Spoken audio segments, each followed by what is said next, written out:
A seasoned sales guy, James decided it was time for a career change. Look at me like I got two heads when I tell them that where I started and where I ended up now. Armed with good training, a solid business strategy, and his home equity loan, James landed smack dab in the middle of the septic installation business. Listen in. James, thanks for joining us all the way from Western Canada. Hey, thanks for having me. Appreciate you having me on.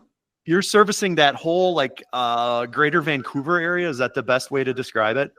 Yeah, we'll go wherever it makes sense to go, wherever you'll pay us to go. But for the most part, yeah, it's greater Vancouver area, anything that's within like an hour and a half radius of Vancouver City.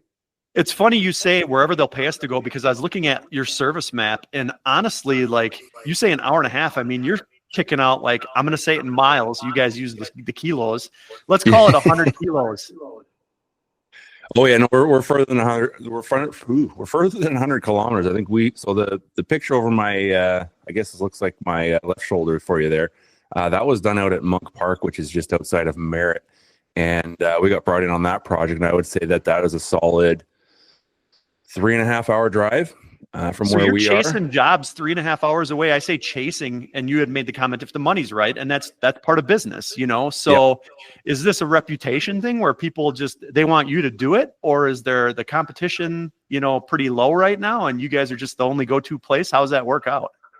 Yeah, I think in some cases the one I was just talking about was an opportunity out of circumstance. We just happened to be putting the septic system in for a civil contractor at his house, and he had won the bid to do the project up at Monk Park, and clearly didn't know necessarily what he was doing. So while we were there, gave us the opportunity to work with him on that one. So we did, and we've had a couple other ones up Pemberton Way, which again is probably a solid 2.5-3 hours drive from where we were located, just north of Whistler. And again, that comes down to how many people are actually available to do the work, but also the quality of work too. We work with some higher end builders in some spots, and they're not necessarily as price sensitive as others might be otherwise. So they appreciate having us out there and making sure that they have a higher quality work. Well, let's talk about high quality work and how you got into this whole thing. You acquired this business in 2016, and from my research, you were not at all in the septic industry. Yeah, no, I certainly didn't dream of growing up in this industry. And shoot, even I think I was 30 when I finally did get into it. Like 32. Yeah, I was in sales for pretty much my entire life. Came out of high school, was working at a wrestling mat manufacturing plant in the local city that I was living in. Quickly got moved into a sales and support type role. Went and worked at the family greenhouse, did some work there for a few years. Then went on to Cintas, which is a big Fortune 500 company, does uniforms. I was running route, one of the guys on truck out on an industrial island out near us. I was doing about an hour and a half each way, doing glorified laundry boy work. But the position was a service sales representative. So one of the things that they do really, really well over at Cintas is training their people.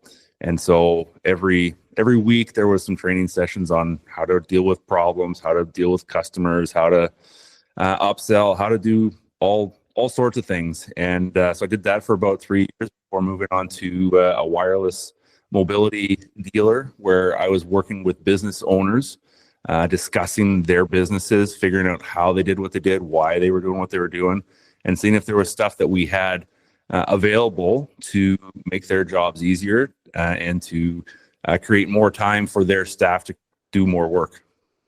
Going back to the Cintas, you made an interesting comment. You said that they were putting you through a lot of training. Mm-hmm. At the time, were you like, oh, this is dreadful? Or were you absorbing it thinking this is something I can use later? I'd say it's a little bit of both. I mean, I didn't dread it. I mean, it was one of those things where I was still quite young. I suppose at the time I was in my early 20s. So I hadn't really been exposed to this type of training, and I thought it was great. Was I present in the moment enough to realize that it was going to be applicable for what I was doing in the future? Not necessarily, but I mean, I acronyms from that training burned into my brain. I was just talking with someone else on the way to the wet show, spouting off some of these acronyms about, how to empathize, clarify, isolate, and respond to a customer when there's an issue. And so I was chuckling. It's like, I can't unlearn this at this point, and it's just the way I try to respond to people now. And there was a lot of training out at the mobility side of things too. You've got Verizon, AT&T, but for us, I was working for a TELUS dealer, and same type of thing. Lots of high end training that was happening in the classrooms to try and figure out how to be a solution provider for customers. In hindsight, you've got to be somewhat kind of grateful for that, because it gave you a really good core foundation to do what you're doing now, as far as the customer service side of things, the sales side of things, probably even a little bit of marketing. Yeah, no, it's been invaluable. I mean, some folks I was having a conversation with last week were, do you regret not getting in a little bit earlier? And I said, well, there's something to that, but at the same time, I don't know that I would have been as well equipped to deal with the business side of things if I hadn't gone through some of those experiences previously. So, there's lots of guys that'll get into it right away out of school, and that's good on them. But for me personally, I'd recommend, if you can, try and get working under some guy. You don't have to be in a completely different industry, but you could potentially, at least do some work under somebody before you go and take that jump by yourself. Well, let's talk about this. How do you make the transition from being a wireless sales guy, basically, Yep. to all of a sudden owning a septic installation company? Because again, they don't get much different. No. And I've had so many chuckles with people over the years. There's like, just look at me like I got two heads when I tell them that where I started and where I ended up now. But essentially what happened was, it was a situation where commissions were getting cut. I knew it wasn't going to be a long-term solution moving forward, and I wanted to be in control of my own destiny. So went to some headhunters. They kept on putting me with the same types of job applications, and just wasn't feeling it. So I decided I was going to try and find something that I could potentially purchase and take over and make my own.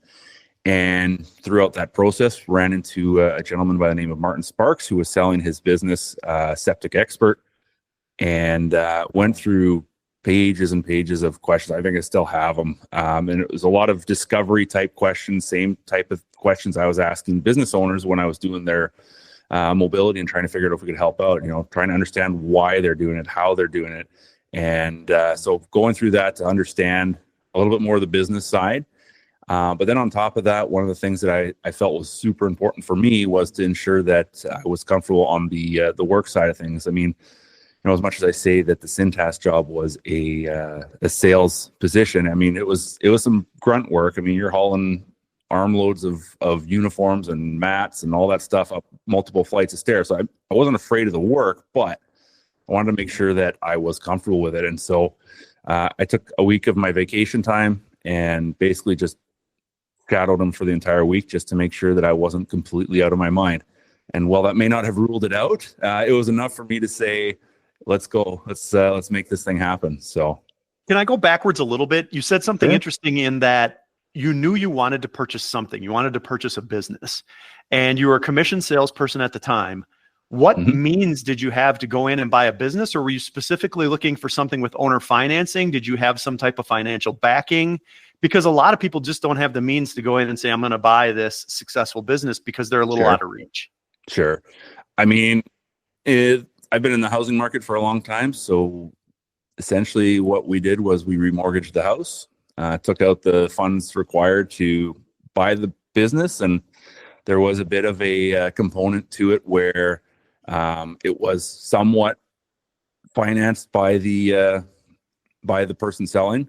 He was the distributor for a treatment plant manufacturer out here, and he wanted essentially an extra $50,000 worth of value on his business, and we agreed that I would buy 20 treatment plants off of him at a $2,500 markup over cost.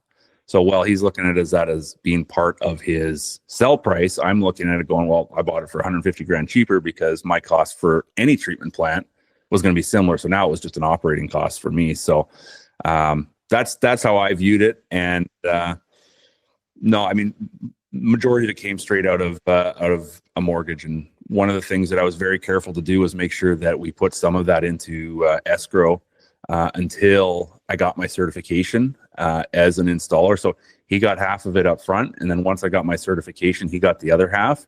That way I ensured that he had some skin in the game until I was actually up and running. And this is risky for you, though. I mean, you're late 20s, early 30s. 4 kids. 4 kids? 4 kids, yeah. So 4 kids, Yeah. and young, in my opinion. But, Yep. Sometimes there's no better time to do that type of stuff other than when you're young. If you fail, you can still land and get rolling again. But this is still a big bite. So you buy this septic installation business in 2016. You're not even licensed at the time. You're smart enough to realize, well, until I get my license, I'm not going to pay the full amount. Once you get licensed, how long does it take you before you dive into this business and you're running it all on your own? I would say, I had about a month or 2 worth of support from the previous owner. But even when I say that, I think, those were more like call in, and if you have a question, I'll answer type thing. There weren't too many days where it was like full on sitting next to you, running you through it. So, I mean, we're into it pretty quick. So was Martin a one-man show, or did he have employees? At the time that I took him over or bought all his assets off of him, it was primarily him, and then he had one office gal. At one point, I think he had up to 2 other employees working for him, but the stage in life that he was at that time, it was just himself and an office gal. You came in then. Did your wife help, or what did you do was it just you? I mean, she does so much on the home front, but from the business side is not so much. We've got her in as office manager. She does some stuff nowadays, but right from the get-go, it was primarily myself. And, within 8 months, so we took over in January, August, my brother-in-law, Arian, started working with me part-time. He was working somewhere else, and it wasn't going as well as they both had hoped. And so I thought, well, I feel like this I've is got enough August work of 2016. So we incorporated October or November of 2016, and January 3rd of 17 was asset purchase day. So then by August of 17, you hired your first employee, so to speak.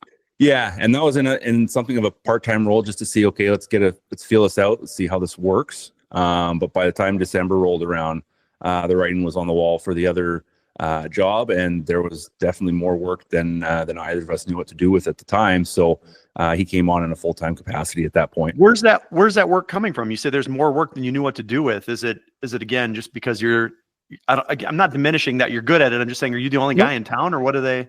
No, there's definitely lots of guys. The one thing I will say is one thing that Martin did really, really well was he was good on his online lead.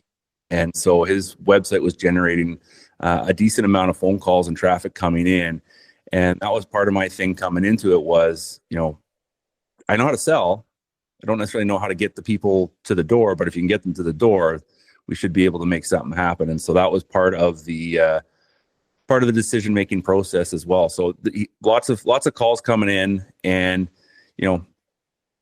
just trying to figure it out. And there's a lot of work coming in, enough to keep 2 of us busy full time for sure. What was your strategy to keep that phone ringing? Now, you say he had a good website. Was it like 100% SEO based, or is he running Google ads, Yelp ads, all the above? You know what, to be honest, I don't recall exactly what he was doing. I know he did have someone that was writing blog posts for him. I guess more I'm wondering, what did you do? Oh, what did I do? I mean, I haven't done much in the way of advertising since then either. I mean, I'm heavy onto social media, but I didn't start doing that until, I want to say 2019 or 2020. Sort of made a New Year's resolution to myself that I was going to be more diligent about posting online. Started following a bunch of realtors, and because I thought at some point we would get into some more inspection work. And it's funny, being online, I've shown up to sites where people are talking to me like they already know me, and I haven't. I'm trying to figure out, like, have I met this person before or not? And like, no, we've been watching. We want you to do it. I've had people. I've gone to people and saying, look, we're not the most cost effective, right?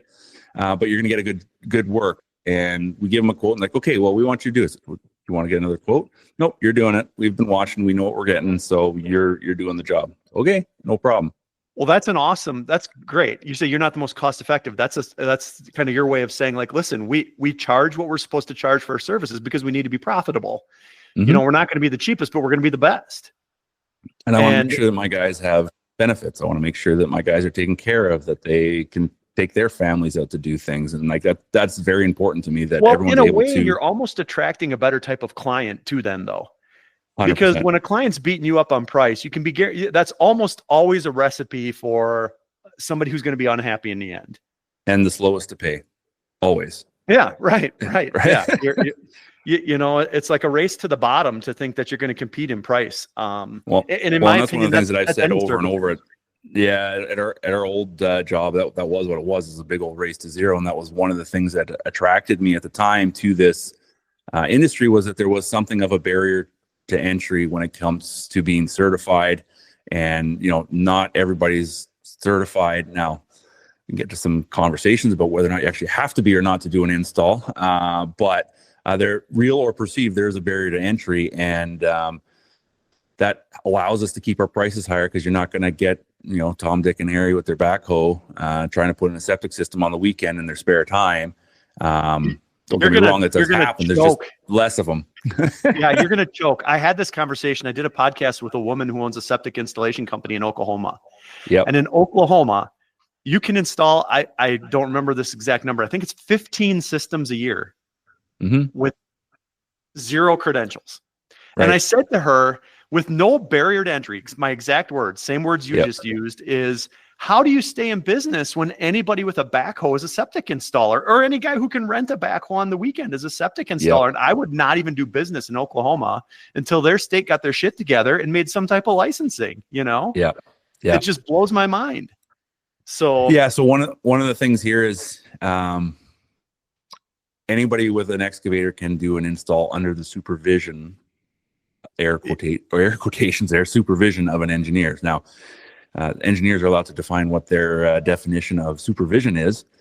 They do have some guidelines, but I've seen some of the work and know that either no supervision is happening, or they don't know what they're supervising. So it's one of those things. But again, I try not to dwell on that too much, because like you said, we try and aim for a different type of customer. I don't want to be necessarily doing the, you know, Walmart style, like let's get everything as cheap as we can and do volume, versus, hey, I want to be more high end. I'll do less systems, but I'll make more money on those. And at the end of the year, I'm going to make the same amount of money as a guy that did twice as many systems as me, because we're just going for different clientele.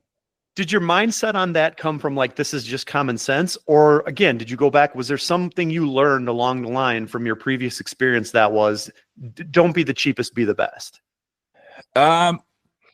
Well, it's definitely not common sense, because there's a lot of people that don't seem to understand that model. It is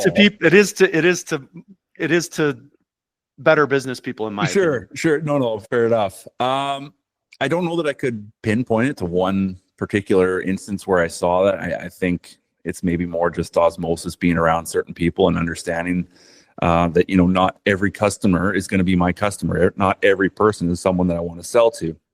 And that's another thing that I know a lot of folks have a challenge with, is understanding that I don't want to win every bid. If I win every bid, I am too cheap. So, you know, I'd like to be closer to, you know, 50-60% close rate. Then I know I'm where I need to be. I'm high enough that I'm making money and able to support the team, but I'm not, you know, so low that everybody's taking us. In 2017, it's you and your brother-in-law. Now you just said you want to make enough money to support the team. What's the team size now? So right now there's only 3 of us. So our first 5 or 6 years, we actually operated without any of our own equipment. So we would sub out all the earthworks. So we would go get the customer, we'd do all the project management, we'd do all the assembly, but we would hire in. And at the time I had another brother-in-law who had an excavating company, and we said, okay, well, we'll get you in for when we need to do some installs. And we were paying them by the hour, essentially, whenever we were doing installs. And so the beauty of that for us was that we didn't have to worry about machine payments in the You winter beat me to or my an next extra question. employee. Yeah, Yeah, you and just then beat we me to my also next didn't, question. and then we didn't have to. We had the right size machine every time.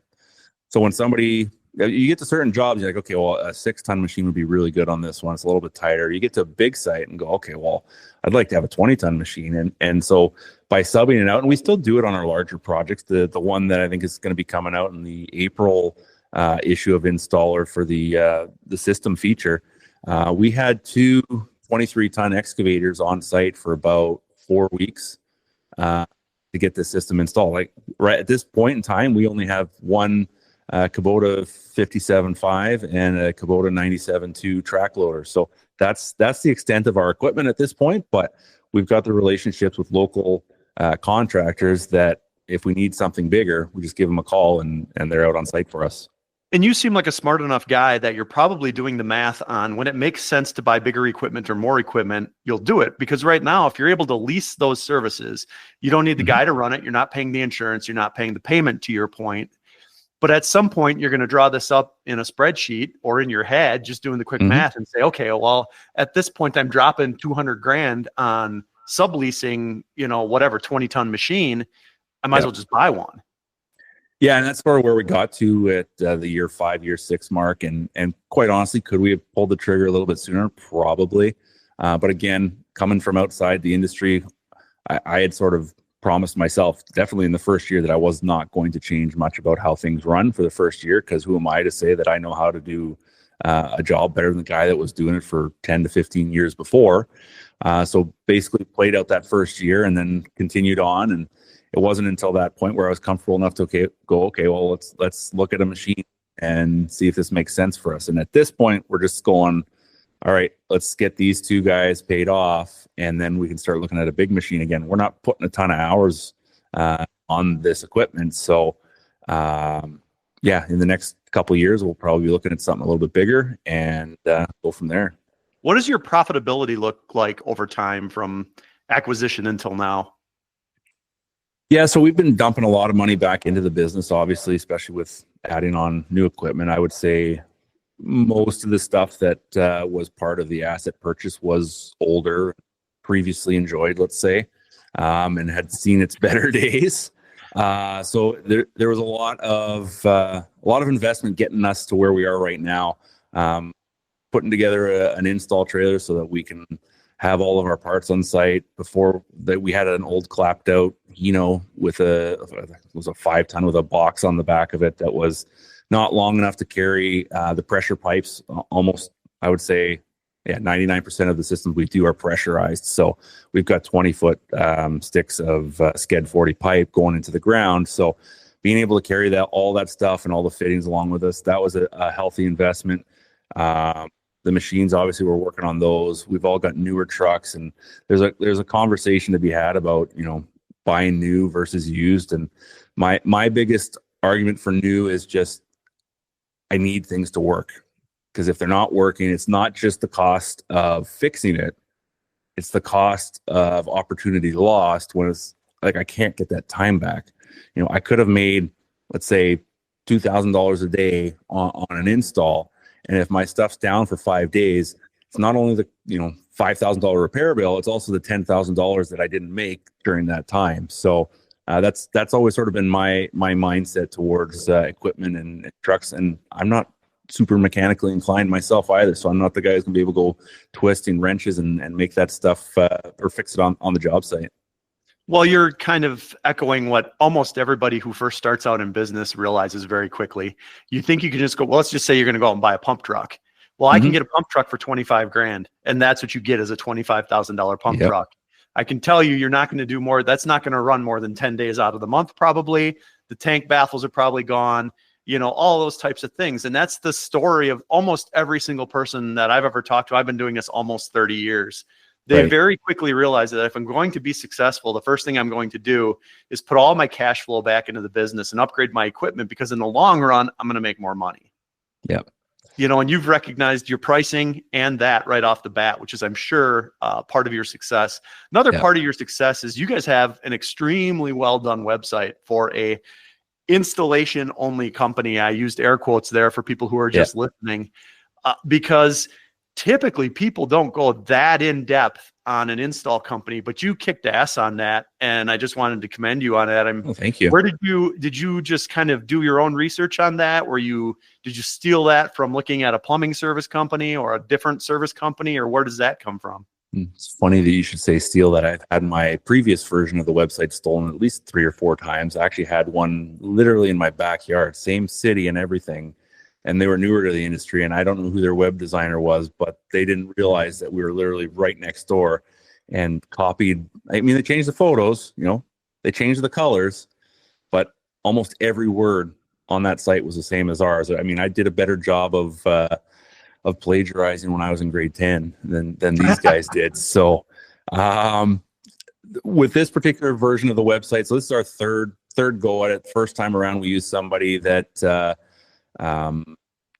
we found via through someone.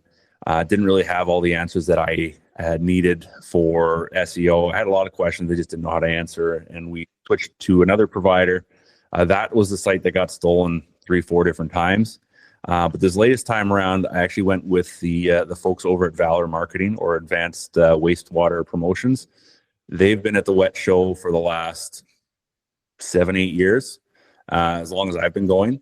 And so it was, I knew I wanted to change something about it, and I talked to them a few times, and they really wanted to be a part of this project as well. And so worked together with them to get the website all set up. Well, it was worth it. I mean, I look at a lot of websites kind of when I'm just screwing around, kind of researching for podcasts or doing whatever. And you did a nice job. You've got this business built. Is it kind of on, I don't want to say cruise control in a negative sense, but is it running smoothly right now? Or are you still struggling to figure things out, 8 years into this? Yeah, no, I mean, it's still a labor of love. There's lots of things that we're working on. We've recently switched over our CRM program from Jobber over to Service Titan, and my goodness, that is a bear to get set up. So we're still working our way through that, trying to find ways to get quotes out in a more timely manner. The quotes out here, we're not doing a whole lot of conventional systems where it's just a gravity field where you can bang out a quote real quick. A lot of times there's multiple pump chambers, and you got to check which pumps we're using, then you got to check the size, and then it's a sand mount. Okay, how long, how much material, where's the sand coming from, all that sort of stuff. So the timeliness of getting a quote out to a customer is definitely one of our struggles that we're working on addressing through Service Titan. You brought up something that I hadn't considered, especially with you being a new guy in this industry. You just rattled off all the things that go into an estimate to put in a little bit more complex than just throwing some chambers and a tank in the ground.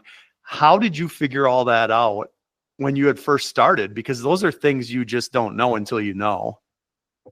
Yeah, it's I did have a little help early on, obviously, by the previous owner, going through some of the stuff and how he was pricing jobs out. It didn't take long for me to realize I could charge more and should be charging more for some of the stuff. So you're right, though. It's a matter of just getting the reps in, doing the practice. I've developed like just a system to try and work my way out from the building and create certain items. So your drain line from the tank or from the building to the tank, that's an item. Work on that.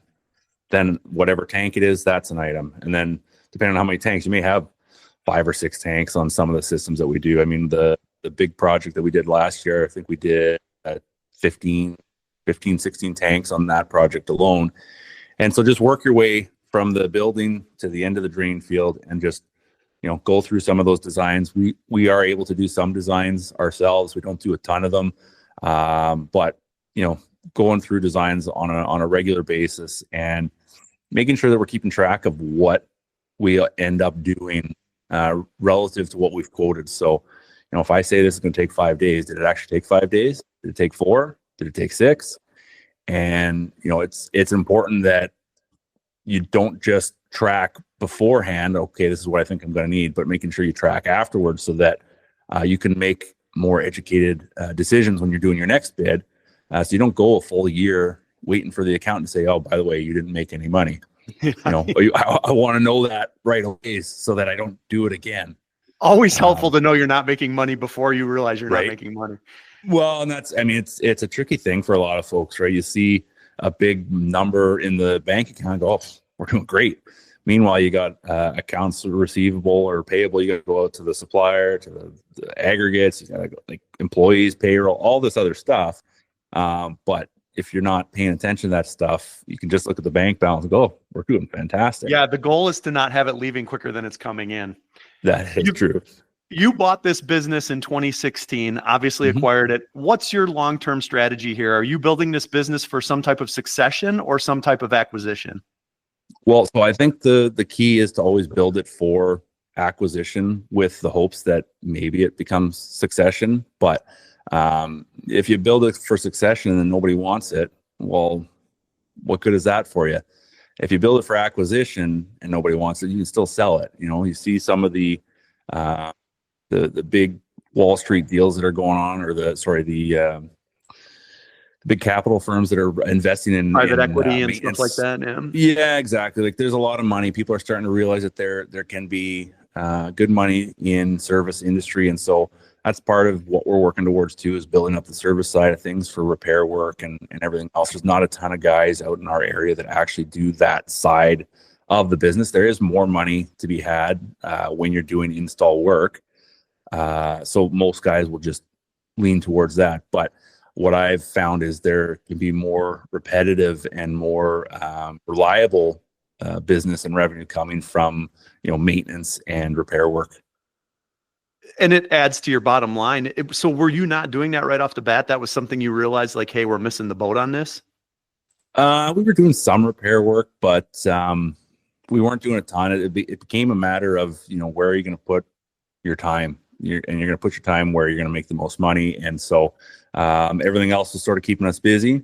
One of the things about maintenance and repairs, especially out here, there's a number of, we've probably got 20 plus different treatment units that are available or in the ground in the province around us here. And I know for myself, it took a solid 2.5, 3 years for me to be comfortable to walk onto a site where all you see is lids and understand what's actually going on. So that training curve, it's not a short one. So to get somebody trained up to do maintenance and repairs and to be able to work on their own, that's a healthy investment. I mean, we're working on it now. We've got a service van, we've got a Sprinter all set up similar to what our trailer is, so that we have all the parts that we need on hand, have pumps carrying with us, so that we don't have to come back, which again goes back to some of the training that I had with the wireless side of things, trying to make other guys' businesses more efficient with their time. Thinking ahead like 10 years, do you just want to grow what you've got going now, or do you see any like ancillary services you'd like to add? I mean, at this point, we want to sort of grow the maintenance and repair business. We've had a fairly good relationship with most of the pumpers out in our area. And so they will send over some work to us. And so we've sort of stayed away from buying a pump truck not to keep the peace, but I don't have the resources, like the time really to invest in a pump truck and get someone trained up in another industry. I mean, it's our industry, but it's not the same thing as what we've been doing. So now I got to learn something else and get someone else in there. Yeah, it's a different license, necessarily have the different bandwidth. equipment, it's different insurance. Yeah, it's all for sure.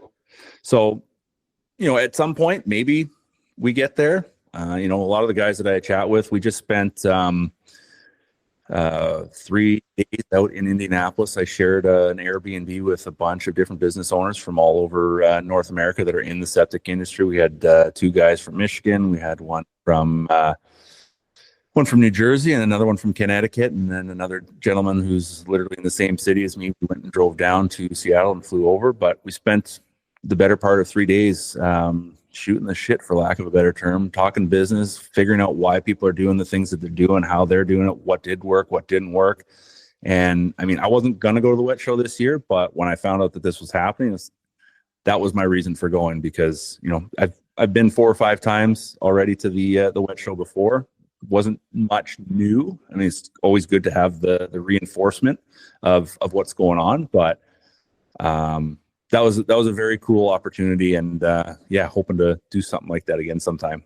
I've always felt like any show, any industry, any show, but the wet show, which we owned prior to the people who own it now, I always felt like and we even recognized that the networking was almost always the most valuable asset, which is why when we owned the show, we did a lot of parties, a lot of entertainment, big country music concert. And this predates you. You probably didn't even know any of that existed, but we recognized that the networking was probably the most important thing that was happening there. The education, the networking, and it's almost like the products were an ancillary thing. It's great to go in there and see what's new or what's changing or negotiate your best deal to maybe buy something.